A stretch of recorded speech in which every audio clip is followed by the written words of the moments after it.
Tailwind is a CSS framework created to make designing applications faster and easier. And as controversial as it gets, it is one of the greatest tools you can have today. And okay, some people hate it and some people love it, but we can set aside those differences today. And although it was created in 2017, it has a cult-like following. Just criticize Tailwind on Twitter and you'll see what will happen to you. And although some people compare it to Bootstrap, Tailwind does not have any pre-built components. So what that means is that it's up to you to design everything on the application. And if you head over to the Tailwind documentation, you can see an example of what Tailwind looks like. And what is going on in the screen is rather than having a separate CSS file, you are simply writing all your quote-unquote CSS within the HTML or React or Next.js application. So it's a great tool to save you a lot of time going back and forth and making a bunch of CSS files that don't really mean much. And although in modern day languages such as Next.js, you can download Tailwind when you are creating the application, to manually install it into your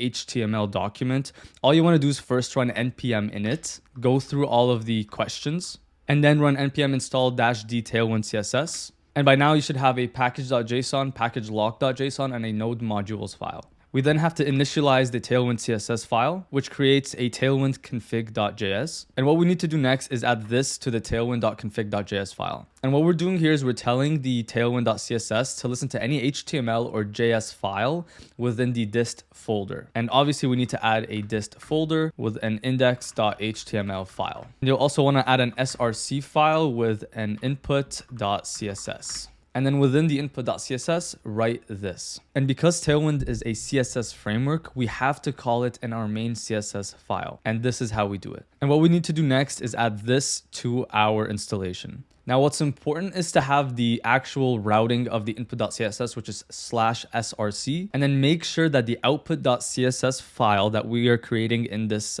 text is in the dist folder. We need the output to be where the HTML is, and then the input to be in its separate folder, and then just run that.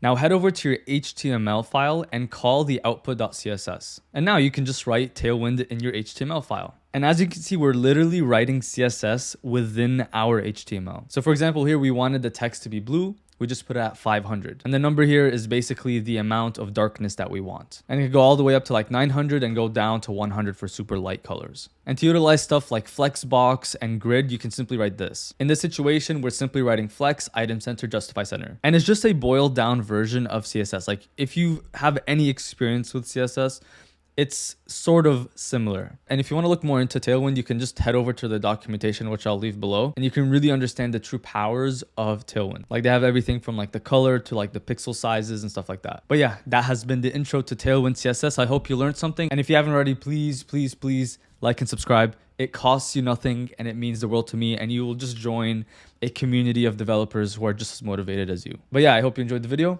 Happy coding, and I'll see you in the next video. Bye-bye.